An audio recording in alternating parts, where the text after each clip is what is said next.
Hey Wargamers, today Games Workshop released a preview of the new Stormsurge rules that will show up in the upcoming Tau Codex, and I gotta say, it's a spicy one, a spicy preview, and it has me wondering how many Stormsurges are we going to see on the table, because dang, the weapons on this thing are going to be awesome, and the durability of it on top of that is going to be quite the conundrum for someone standing on the other side of the table. So today we're going to talk about that preview, and I also have a giveaway for you, so stick around to the end to learn about that. So the preview starts by introducing the new rules for the Pulse Blast Cannon, which is one of the two main weapons that the Stormsurge can carry on its back. It can take either the Blast Cannon or the Driver Cannon, and I feel like in the past, neither of these weapons have been particularly well conceptualized in the rules. This preview suggests that perhaps that issue has been resolved. So the Blast Cannon looks pretty dang awesome. You can pick between a focus shot or a disperse shot. The focus shot is range 24, heavy 2, strength 16, AP -4 with 12 damage. Like, wow. Really laying in the pain there. And then the disperse shot, which has double the range, is still very powerful. Heavy 6, strength 12, -2 AP, damage 4. Oof. Both of these things are packing a punch.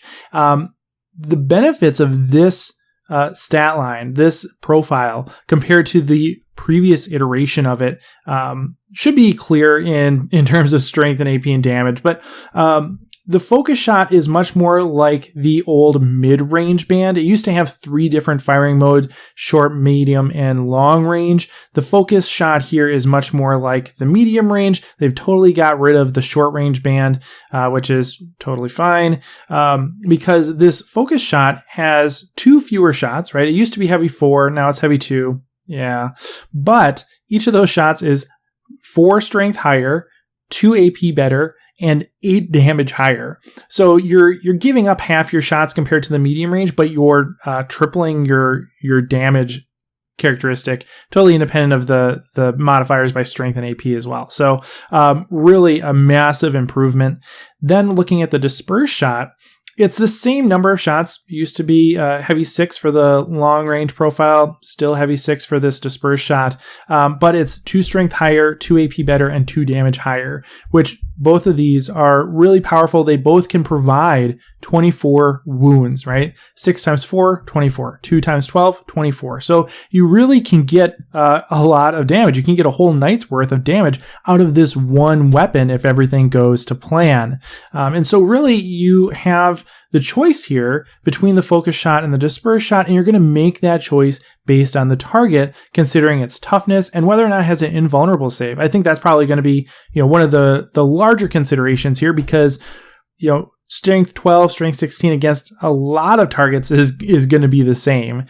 So really what you're going to be considering most of the time, unless you're firing against a knight or something similar, is the presence of an invulnerable save. And if it has an invulnerable save, you're probably just going to go with the disperse shot, because you're not dealing with 2 shots that might just be blocked by an invulnerable save. You have the option of many shots, some of which are going to go through, and the fact that it's only AP -2 doesn't matter because of that invuln save. So really a really nice conceptualization here, a good trade-off between the two, and it has a clear application in different contexts, which I really like. The article also says that the driver cannon is designed to be a more anti-elite infantry weapon, which is a little surprising to me. Maybe this suggests a little bit more murkiness in the conceptualization of these profiles, but really, the disperse shot already seems to be pretty anti-elite infantry, right? Like strength 12 is going to get a lot of things on 2s to wound, and AP -2, if it has an invulnerable save, like again, isn't going to matter, and damage 4 is going to take out most infantry. Not all infantry, but most, right? So like this already seems pretty good for taking care of the majority of what you might consider an elite infantry. So what could be better than this? I don't know. I guess having more shots, right? So if we're trying to take out a whole unit of something, perhaps having 8 or 10 or 12 shots is going to be better. Yeah. So maybe that's what we'll see there. And maybe because of that because of that ability to interact with invulnerable save that we see in the Hammerhead, it makes me wonder if we're going to see the ability to ignore invulnerable saves, but with a lower damage characteristic in the driver cannon, right? Maybe that's how it gets to be an anti-elite infantry, is by ignoring invulnerable saves at the expense of just doing less damage, which I think is probably going to be a pretty fair trade-off for that particular role. So that's kind of where my money's at. Either more shots, ignoring invulnerable saves, or a combination of the two for the driver cannon. Either way, both of these weapons, spicy meatballs. Yeah. And so if you were concerned about the Hammerhead, or if you're taking flack from people on the internet about the Hammerhead, buckle up, because they're probably not going to be very happy about this. The thing about the Stormsurge, right, is that unlike the Hammerhead, of course, this can potentially do more damage with its weapon, but it's also a larger, more expensive model, so that's not necessarily a good argument one way or the other.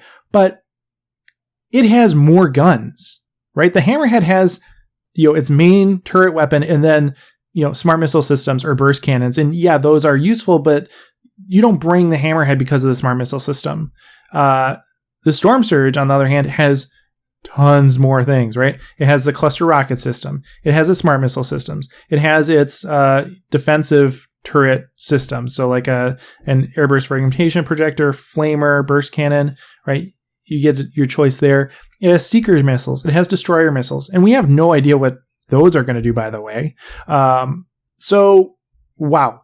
The arsenal on this thing has to be immense, right? And in its current iteration, yes, it has all those same things. They're just not as impactful as they are clearly going to be in this new codex. So they're dialing it up to 11 on the Stormsurge. And yeah, it's just going to be a lot to deal with. And it's not as easily countered as the Hammerhead. The Hammerhead is a single vehicle. It currently is very easily removed. We'll talk about why that might not be the case in just a minute here. But it's pretty easy to get rid of one tank. It seems like it's going to be a lot harder to get rid of the Stormsurge. So that might be a challenge for a good number of armies to deal with. We also learned that stabilizing anchors are now an action, which I think is a fantastic change. The new stabilizing anchors action reads like this. It says, deploy anchors action. At the start of your movement phase, any number of Stormsurge models in your army can start to perform this action. The action is completed at the start of your next shooting phase. If this action is successfully completed until the end of the phase, each time this model makes a ranged attack, you can reroll the hit roll. And this is just flatly better in basically every way compared to the old version, which the old version would be that at the end of your shooting phase, you could start to deploy your anchors. You couldn't move for any reason after doing that. And then you got to add one to your ballistic skill or to your hits in the following turn. And so that's slow, that's clunky. It's a lot, fair amount of bookkeeping. This is just better, flat out. So re-rolling 4s is better than hitting on 3s. Re-rolling 4s, you have a 75% chance to hit. Whereas if you're hitting on 3s, you have a 66% chance. So a clear buff just in that. The biggest thing, though, for me, is that you can use this on turn 1. You can get the benefit from this on turn 1, whereas the old mechanism, you had to wait until at least turn 2 to get the benefit. You couldn't actually do it on turn 1 and have it mean anything for you. So this solves that problem instantly by allowing you to start the action at the beginning of your turn and then getting the benefit within that same turn. So that's massive.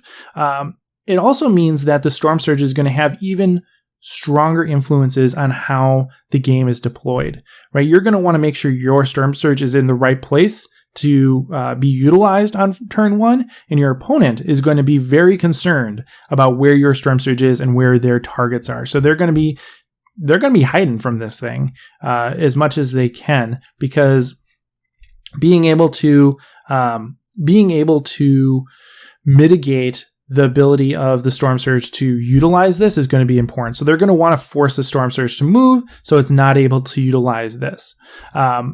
And so really the interaction between having just this massive arsenal and these stabilizing anchors is going to be really interesting to see how just the deployment phase turns out. Another really nice thing about stabilizing anchors is that there's basically no opportunity cost or very little opportunity cost, right? You can't move, which, again, depending on deployment, could be an issue, but otherwise you can use it as needed. You're not, committing to something. You're not committing to something that you're going to benefit from later on when you don't exactly know what the table is going to look like. There's a risk associated with that old mechanism. That risk is removed here. You know what the board looks like when you're using it, and so you can deploy it as needed, not in a predictive way, not in a way where you're making a gamble about what your opponent's going to do, but instead you can use this when you need it and how you need it. The only catch is that, of course, you have to remember to, do the thing in the movement phase. So, you have each turn, if you're going to just sit there and keep firing, you got to remember, I'm going to do this action each turn, right? Because it doesn't say that it's a persistent effect. It only affects that particular round. So you'll have to do it each turn, and your opponent will catch you if you don't. So make sure that you're on top of the ball with that. Another nice thing about this is that it just consolidates the ability into the action mechanic. And this is a pretty common thing, right? That these special rules that really were kind of clunky and not very elegant are now just actions. And that makes a lot of sense to me. I'm glad that they did that. And it really simplifies and clarifies how and when these things can be used, right? If we're all using the same vocabulary, the same mechanism, the same rules, then it makes this a lot clearer. Not that I think there was a big issue with that before, but it's just a good quality of life improvement, I think.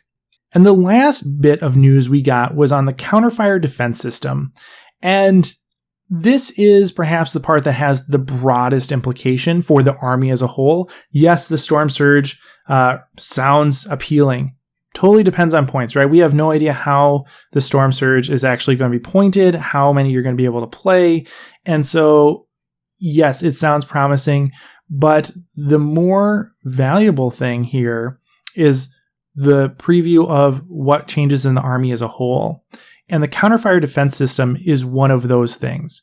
So Counterfire defense system used to be a support system. You take it just like any other support system on battle suits. Now it's a stratagem. It says, use this stratagem in your opponent's shooting phase when an attack is allocated to a Counterfire defense system model in your army. The damage characteristic of that attack is changed to 1. If the model has a wounds characteristic of 14 or more, this stratagem costs 2 CP. Otherwise, it costs 1 CP.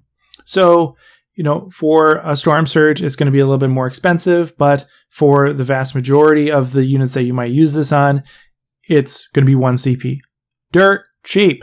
It means that overall, Stormsurges and other models are becoming more durable, at least if you have the CP for it, right?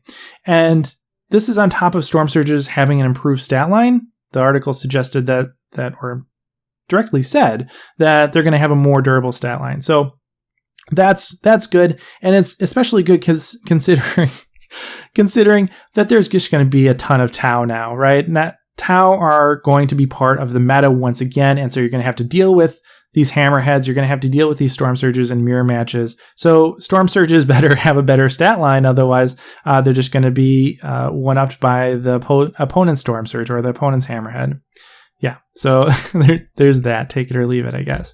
Stormsurges also are going to have a built-in shield generator, which kind of blows my mind that it wasn't this way to begin with, because this shield generator is just part of the model. It's not like the shield generator on other models or on like crisis suits where it's an optional thing. It's just part of the model. Just like the shield in the Riptide is part of the model, the shield on the Stormsurge is part of the model. So it should just be it should have always been part of the rules. It should have just always been included as part of the Stormsurge profile.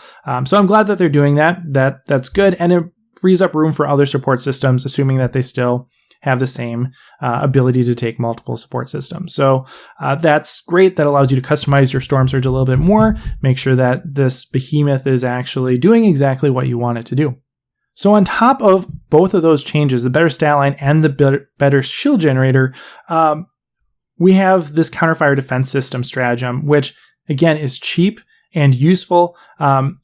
There's a trend now of support systems turning into stratagems. So stimuli injectors, multi-spectrum sensor suite, command control node, all those used to be support systems. They used to be systems that you could take on a battlesuit. Now they are stratagems. And so too, Counterfire Defense System has joined their ranks, which is an interesting choice. I appreciate it because it does allow a little bit more versatility, allows you a little bit more choice on the tabletop, as opposed to having to commit to something like Counterfire Defense System a priori. You can choose to use it now when you want, or if you want, which is good. It does impose on the command point economy, but I'm okay with that. So I think I like this change, especially for the lesser used support systems. The ones that you're using all the time is, I would rather not lose those to stratagems because they're good and I just want to keep using them. But the things that I wouldn't use anyways, it's much better to have them as stratagems because now I can use them. So that's fantastic. This is also just a clearly better version than the support system version. By being able to just completely ignore a subset of damage, especially on like other big guns, like if you're getting shot at by, I don't know, a Hammerhead or a Stormsurge, or a weapon on a Titan or a weapon on an Imperial Knight, right? If you're just looking to ignore that damage, or even something that just has a high volume of fire with damage 2 or 3, right? Moving that down to 1 is massively mitigating the offensive potential of that weapon. So no matter what type of weapon, if we're talking about like one shot with a large number of damage, or a many shot weapon with some smaller number of damage, this is a good choice.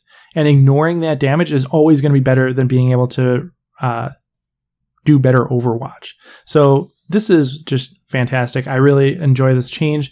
It also makes me wonder what other support systems we're going to see as stratagems, and more broadly, how this is going to affect vehicles. One of the big things that we've been missing from the Tau Codex is vehicle support systems. This seems like a really clear indication that some of those support systems that used to be exclusive to battlesuits are now going to be broadly available to some vehicles in the form of stratagems, if not in the form of direct special rules like we saw with the Hammerhead.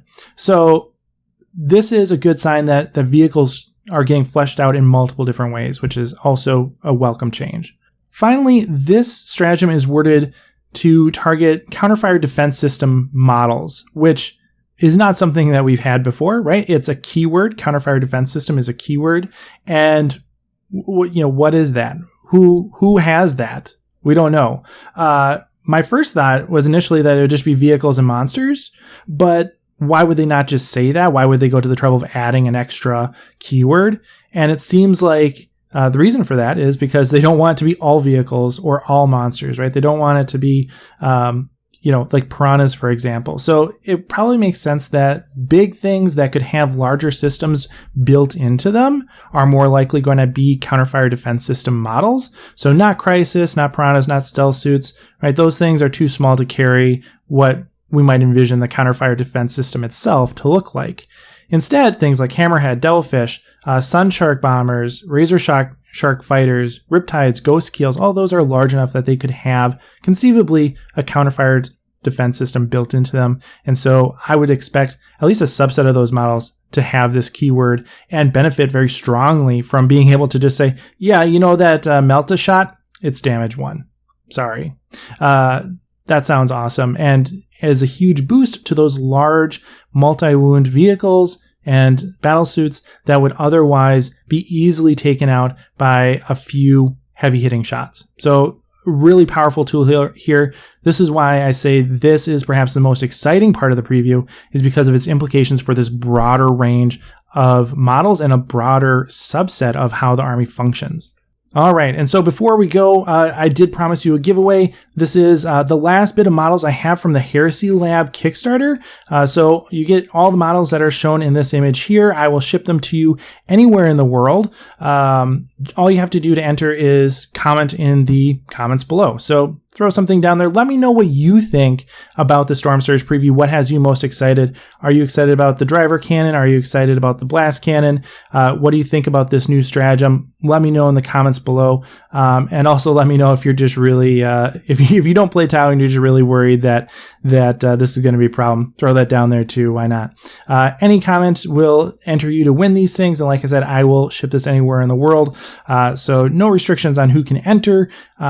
And just do that within the next 7 days. And after 7 days, I'll draw a winner at random and ship it out. So like I said, thanks for watching. Let me know what you think in the comments below. Looking forward to having that discussion there. And as always, happy wargaming. Hey everyone, thanks for watching. A while ago I made my own miniature, and if you too want to be the proud owner of an Invasive Wargaming model, you can check out the link in the description below. Down there you will also find links for the Invasive Wargaming Discord server and the Invasive Wargaming Patreon. Really, this channel wouldn't be possible without the support of my patrons. Special thanks to Marcy, A Little Pink Monster, Bennaby Jones, Durza, Ever Keller, Robbie Goodwin, Jose Gomez, Ruger, Drew Pratley, Michael Byrne, Zealous Brimstone, Scott Heater, Stephen Cowan, Jared Egler, Chris Kessler, and Tau Oswell.